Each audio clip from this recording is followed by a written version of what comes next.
Hey, what's up? This is Ricardo at Parts People, and in this video, we'll outline the steps for completing a part replacement on your Dell PC. Visit our website and use this coupon for a 5% off discount.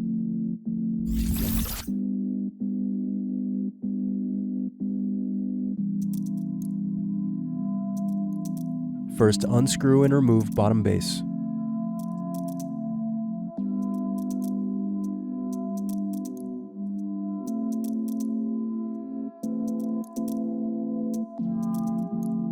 Now unscrew battery.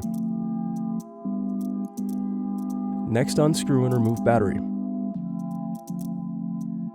Now unscrew and remove bracket. Next, disconnect antenna cables and remove wireless card. Thanks for watching. Don't forget to like and subscribe if you enjoyed this video. And if you need more, check out this playlist to watch other tutorials for your laptop.